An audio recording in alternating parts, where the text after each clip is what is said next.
l'osso della Marca Trevigiana, definita la più sicura d'Italia dalle ultime statistiche, una bersagliata di furti, tentati furti nel fine settimana, case visitate a Silea, Roncade e Preganziola, Pieve di Soligo, Canonica nel Mirino.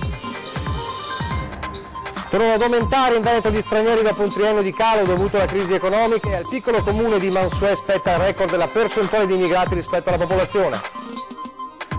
La devastazione in montagna, pronti a partire con le procedure commissariali, dice il governatore Zaia, i soggetti attuatori saranno i sindaci, oggi delibera del Giunta, primi rimborsi ai volontari. Continua l'acceso scontro di governo tra Lega e Movimento 5 Stelle sugli inceneritori e i pentastellati ribadiscono che il modello Treviso è quello da seguire. Incontro tra i vertici delle province di Treviso, Padova e Vicenza per discutere di un importante progetto legato alla Pedemontana, la prima iniziativa del presidente Marcon dopo l'incarico alla guida del Lupi.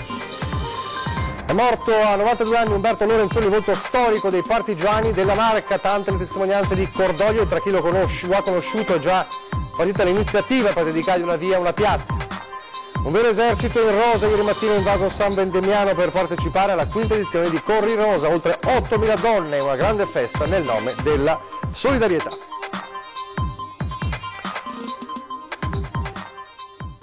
Telespettatori di Antena 3, buonasera e bentrovati, l'edizione trevigiana dei nostri telegiornali e dunque in primo piano la sicurezza con un fine settimana da incubo in diverse località della Marca, da Silea a Roncade, ma non solo, anche a Preganziol, con una raffica di furti e tentati furti nelle abitazioni.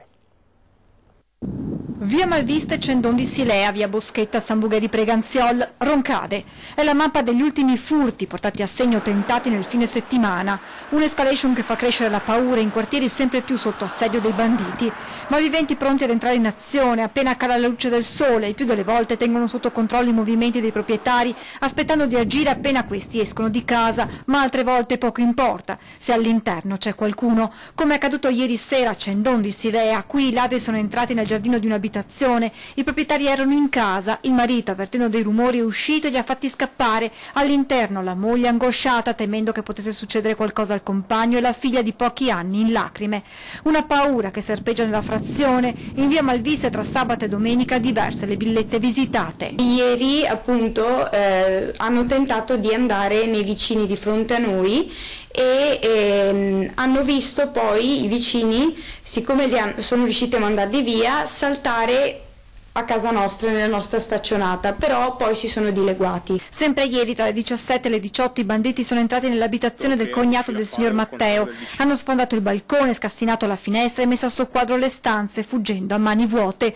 Misero anche il bottino del colpo nell'abitazione di Marina Corazzo. Hanno buttato un po' all'aria le camere e hanno portato via un paio di scarpe ginnastica del mio figlio. Fortunatamente non hanno trovato niente, perché è da un po' che gira questa voce, per cui cercavo di tenere meno cose in casa. Anche se viene portato via ben poco, la cosa più preziosa che viene rubata è la serenità, la libertà di sentirsi sicuri in casa propria. Non si sa mai chi sono, quanti sono, come vengono, se vengono per rubare soldi, se vengono per collane. Una banda, forse la stessa che gravita in zona a bordo di un'auto, intercettata ieri da Elisa Gentile e da un amico. Insieme hanno iniziato a seguire la vettura. Siamo riusciti, non in maniera nitida, ma a riprendere la parte dietro dell'autoveicolo e a riconoscere almeno le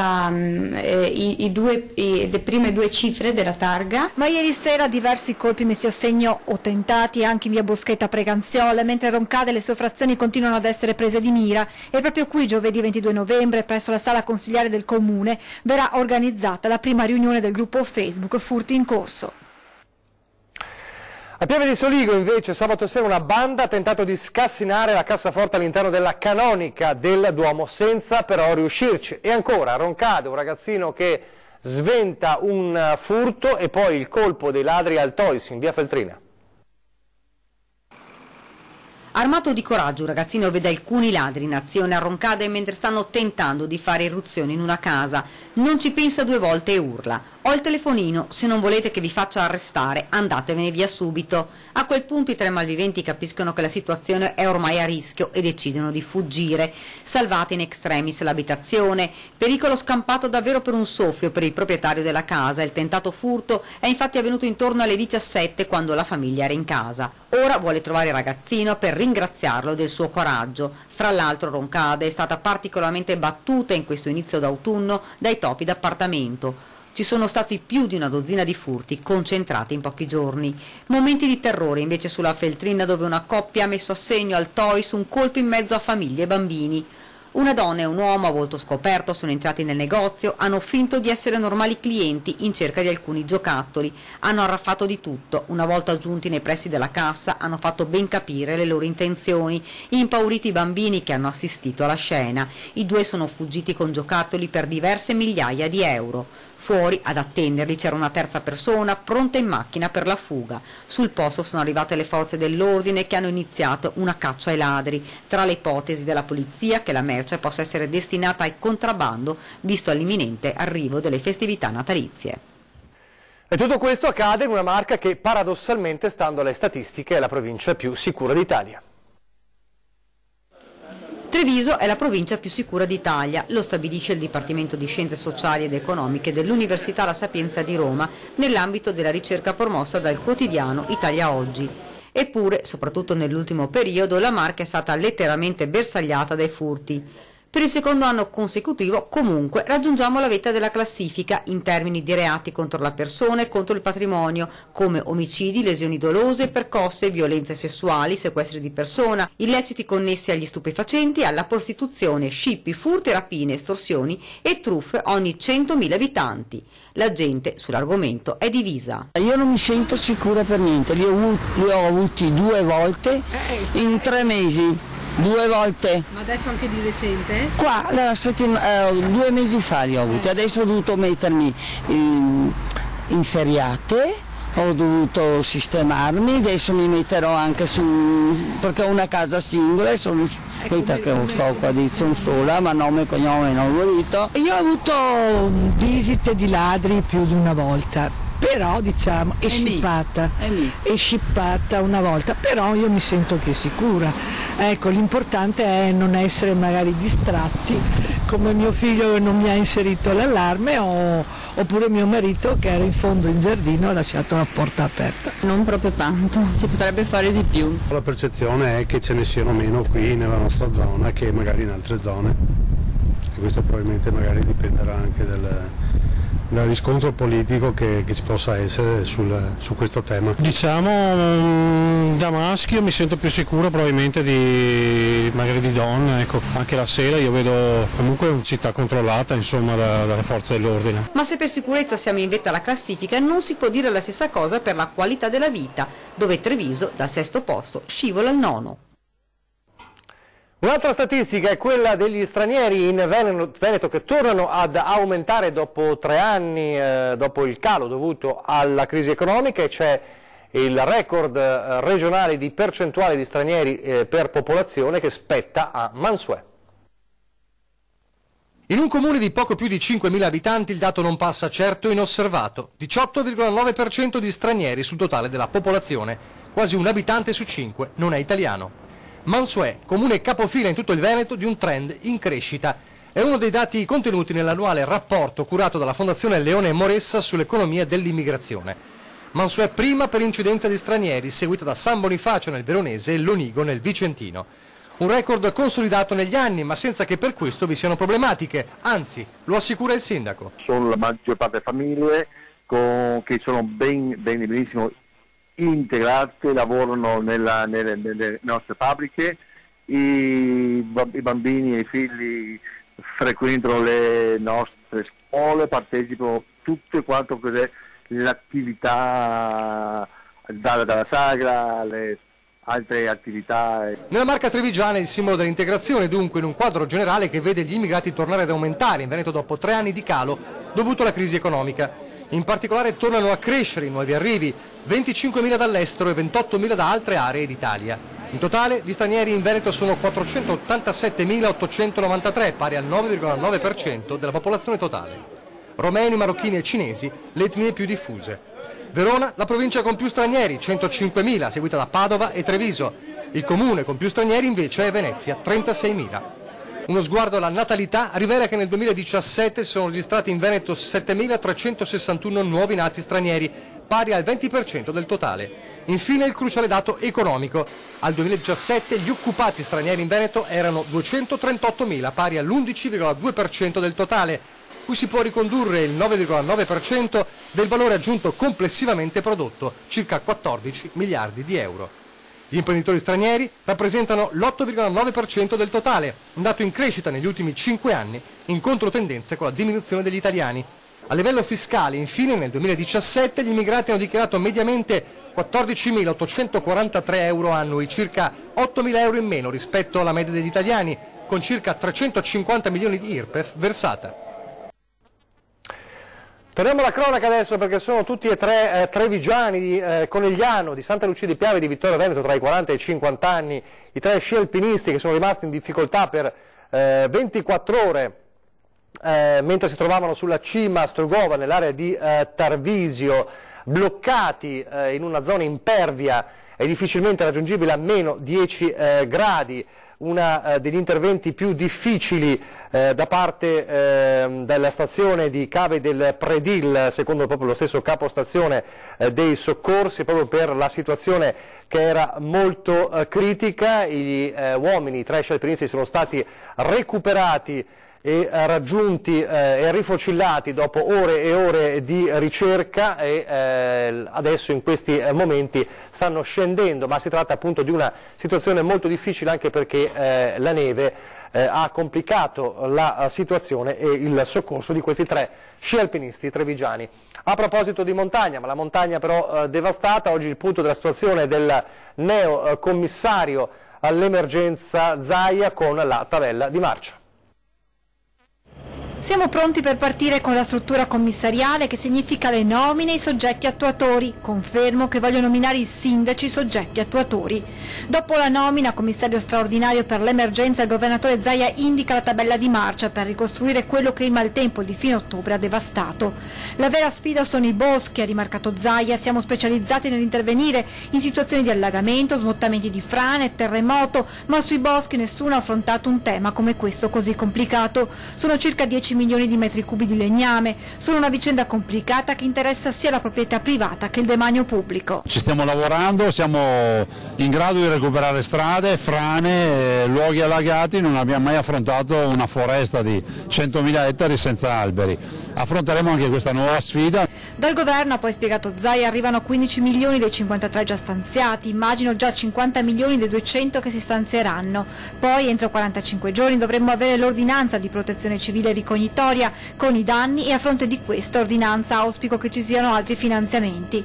Il Presidente è poi tornato sulla vicenda dei volontari del CAI impegnati a togliere dai sentieri che conducono ad alcuni rifugi gli alberi abbattuti dal vento e fermati dai carabinieri forestali per danno erariale. Il CAI è oggetto di un indebito arricchimento, cioè chi si arricchisce indebitamente è lo Stato che fruisce del lavoro gratuito dei volontari del CAI, quindi se c'è qualcuno che deve lamentarsi è il CAI che lavora gratis per il pubblico, e qualcuno che dovrebbe ringraziare il pubblico dovrebbe ringraziare il CAI. Intanto il Touring Club italiano ha assegnato ad uno dei comuni simbolo della devastazione, Roccapietore, la bandiera arancione, un gradito gesto di incoraggiamento per un territorio martoriato, per una comunità che, pur messa pesantemente alla prova, sta gradualmente, con decisione e con quella forza di volontà tutta montana, riconquistando le condizioni di normalità, ha commentato Zaia.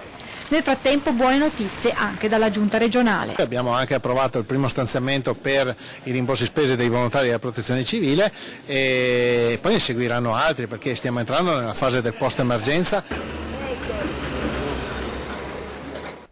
E intanto da Ascotrade è arrivato un messaggio importante, un atto importante, un gesto importante di solidarietà per tutti i veneti colpiti. Abbiamo ripetuto l'operazione che avevamo già fatto in occasione della precedente alluvione su Vicenza nel 2010. Un assegno da 100.000 euro destinato ai veneti colpiti dall'eccezionale ondata di maltempo delle scorse settimane. È quanto consegnato nelle mani del governatore Luca Zaia da Stefano Busolin, presidente di Ascotrade. Ascotrade si conferma ancora una volta una società del territorio attenta a quello che accade e prontamente reagisce, e la solidarietà, direi, non manca mai in casa Ascotrade. Ma non è l'unica decisione presa dopo i giorni della devastazione in diverse zone del Veneto. Quello che è accaduto in provincia di Belluno, sull'altopiano di Asiago, nel Veneto in generale, è stata un'occasione, qualcosa di catastrofico, e quindi era doveroso essere presenti, essere vicini, dare un segnale di solidarietà. Ricordo che siamo intervenuti prontamente sospendendo il pagamento delle bollette dell'energia e del gas in provincia di Belluno e nei luoghi colpiti da questo disastro. E ricordo anche i 2000 alberi che prontamente abbiamo deciso di portare sull'altopiano di Asiago, in accordo anche con l'Università di Padova, per decidere le tipologie di piante e dove piantare. Un esempio di come un'azienda possa essere solidale pur mantenendo i propri obiettivi economici. Una società del territorio è così, dobbiamo avere i bilanci in ordine, fare utili ed essere vicini a chi ha bisogno. Questione rifiuti, ancora acceso, forte il dibattito, lo scontro, il governo tra Lega e Movimento 5 Stelle. I pentastellati tornano, come aveva fatto il vice premier Luigi Di Maio, a ribadire che il modello Treviso è quello da seguire, senza termovalorizzatori. Viene indicato a livello nazionale, lo ha indicato il ministro Costa, il nostro modello Contarina, il nostro modello di riciclaggio dei rifiuti, e in questo momento è più virtuoso. È un puro caso che io sia di Treviso, quindi ribadisco, non è una questione di campanilismo, ma effettivamente in questo momento il modello della provincia è il migliore in Italia. Il modello di cui parla il senatore trevigiano pentastellato Gianni Girotto è quello di Treviso, che il parlamentare prende come esempio da seguire in tema rifiuti. Il senatore interviene nella discussione sempre più accesa all'interno del governo giallo-verde tra 5 Stelle e Lega. Il contratto di governo parla di ridurne la produzione, di aumentarne il riciclo e soprattutto di diminuirne drasticamente l'arrivo in discarica e ancor più in impianti di incenerimento, spiega Girotto. Non è una soluzione proposta dal Movimento 5 Stelle, continua, ma indicata dall'Unione Europea. Al primo posto c'è il riciclaggio, la riprogettazione, il riutilizzo dei rifiuti, mentre agli ultimi posti è la cosiddetta valorizzazione energetica e il conferimento in discarica. Girotto, presidente della Commissione Industria e Commercio del Senato, si dice stupito per la presa di posizione della Lega nelle ultime ore. La strada, spiega, ormai è tracciata, i termovalorizzatori sono un salto indietro di almeno 20 anni che non ci interessa. E a proposito di inceneritori, aggiunge Girotto: noi passiamo da un rifiuto che ha un grande valore, quello che viene immesso nel termovalorizzatore, ha un rifiuto difficilissimo e pericoloso da smaltire. Modello Treviso, dunque, città veneta amministrata dalla Lega. Dobbiamo andare a vedere quelle che furono al tempo le dichiarazioni del governatore Zaia, appunto sul fatto che la soluzione era il riciclaggio dei rifiuti, era il modello Contarina e non i termovalorizzatori. Pochi istanti di pubblicità, torniamo subito.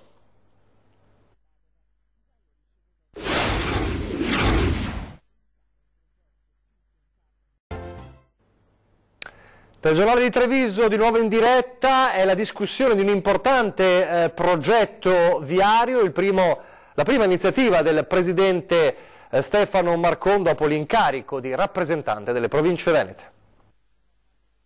Una bretella che colleghi la superstrada pedemontana veneta alla statale del Santo. È stato questo il tema dell'incontro di oggi pomeriggio al Sant'Artemio tra i vertici delle province di Treviso, Vicenza e Padova, ma anche dei rappresentanti degli artigiani, degli industriali e dei comuni interessati al progetto. Una strada essenziale per dare uno sbocco nord-sud al nastro d'asfalto che collegherà l'est a Villorba con l'ovest a Montebello. Il problema si presenta a Loria, dove è prevista l'uscita verso la Castellana e il Padovano, ma al momento solo su strade comunali, con prevedibili problemi di viabilità. La proposta che faremo alla Regione è quella di valutare l'opportunità di dare una priorità al prolungamento della 308, la statale del Santo, che oggi arriva a Castelfranco Veneto e che dovrebbe, a nostro modo di vedere, andare collegata alla pedemontana in modo tale di dare alla pedemontana uno sfogo nord-sud che oggi non c'è.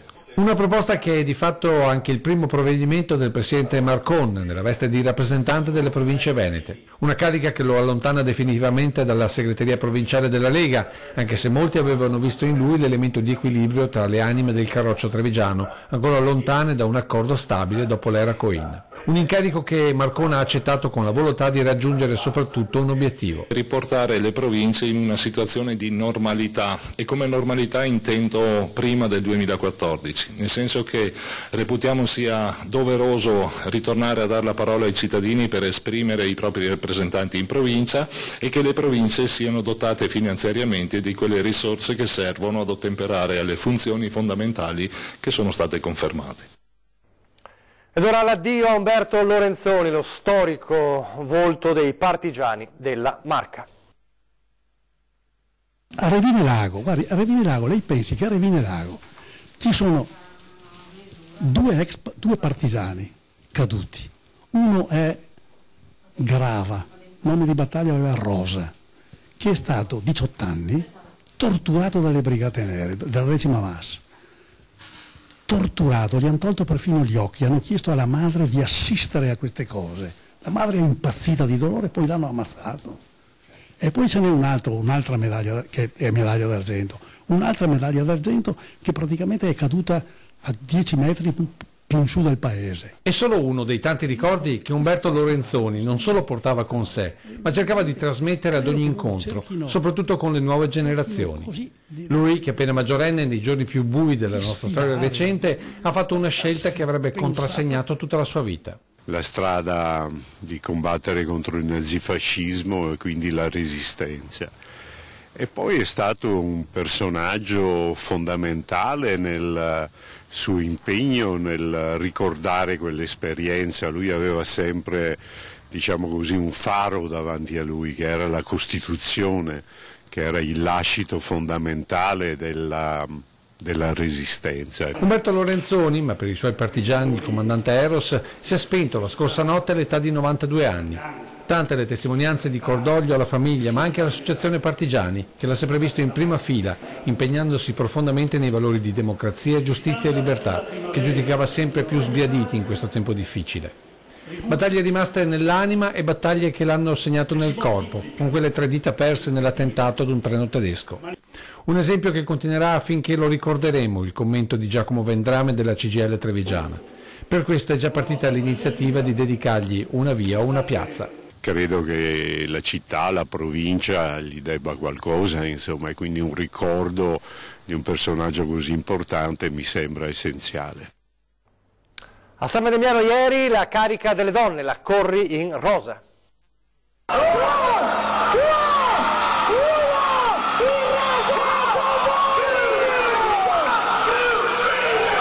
Forti unite sono le oltre 8.000 donne che hanno partecipato alla 5ª edizione della Corri in Rosa. Fra emozioni e sorrisi è partita sotto un cielo colorato dalle scie in rosa disegnate da un aereo storico questa marcia della solidarietà. Contentissime di essere qua! Io da Milano, pensa! Chi correva, chi spingeva un passeggino, chi passeggiava fra canti e cori. Bellissimo, direi, perché vuol dire che siamo unite per quando ci serve, per quello che è. Quello che serve nella vita, bisogna sempre stare unite. Beh, è una bella giornata, un'iniziativa importante e penso sia un'ottima dimostrazione di forza di tutte le donne che affrontano sempre ogni giorno con grande coraggio tutto. Cappelli, sciarpe, nastri per capelli, tulle, fascette, donne arrivate da tutta Italia addobbate rigorosamente in rosa. Tra una ciacola e l'altra.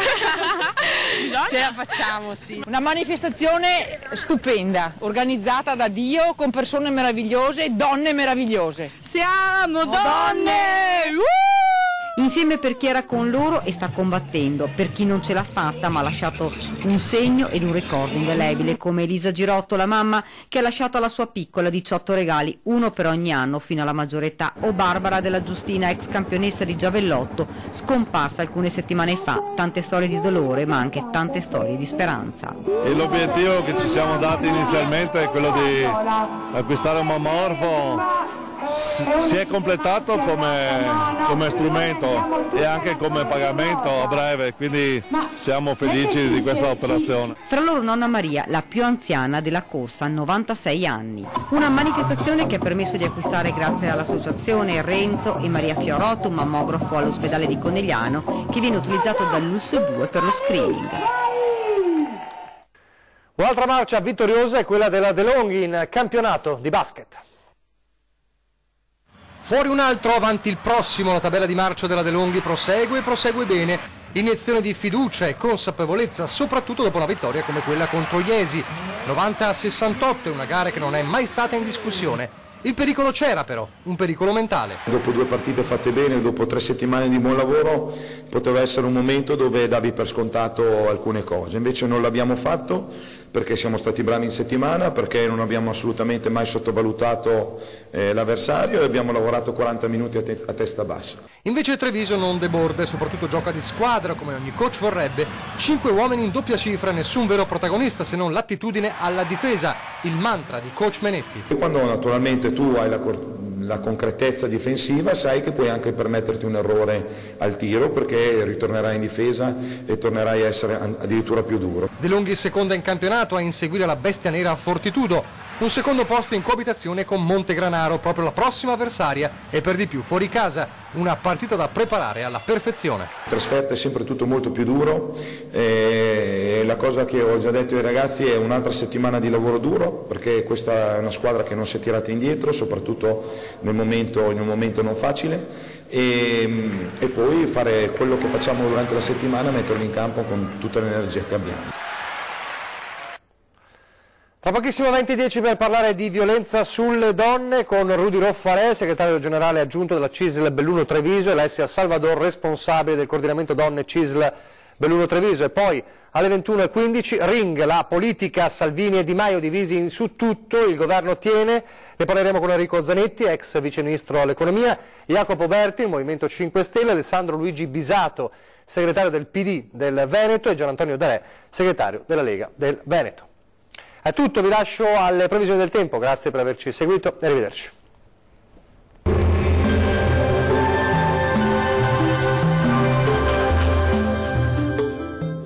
Tonus Laboratorio del Piede, centro altamente specializzato nella costruzione di plantari su misura, dedica nuove tecnologie di rilevazione dei carichi posturali per dare voce alla filosofia di benessere che lo caratterizza. Ben ritrovati al meteo. Residui fenomeni, ma prevale il bel tempo sulle nostre regioni. Vediamo il dettaglio. Sul Veneto non sarà da escludere qualche pioggia a carattere sparso al mattino, ma col passare delle ore sulla nostra regione sarà via via più asciutto e stabile, con ampio soleggiamento e con il cielo che si presenterà al massimo poco nuvoloso ovunque.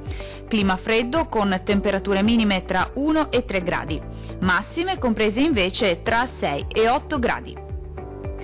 Diamo ora uno sguardo al Friuli, Venezia e Giulia. Poche novità, la previsione non cambia di molto, anche sulla nostra regione infatti saranno possibili delle precipitazioni nella prima parte della giornata. Poi migliorerà con tempo più asciutto e stabile su tutti i settori, ma con cielo molto nuvoloso. Temperature stazionarie fredde con minime tra lo 0 e i 4 gradi, massime oscillanti invece tra 4 e 7 gradi circa. Vediamo infine la situazione del Trentino Alto Adige. Sulla nostra regione sarà una bella giornata caratterizzata dal sole. Il cielo si presenterà sereno o al più con poche nubi a carattere sparso, soprattutto nel pomeriggio. Al mattino invece non si esclude qualche piovasco. Clima freddo con temperature minime tra lo 0 e i 2 gradi, massime oscillanti invece tra 10 e 11 gradi. Dal meteo di Antenna 3 per ora è tutto. Arrivederci.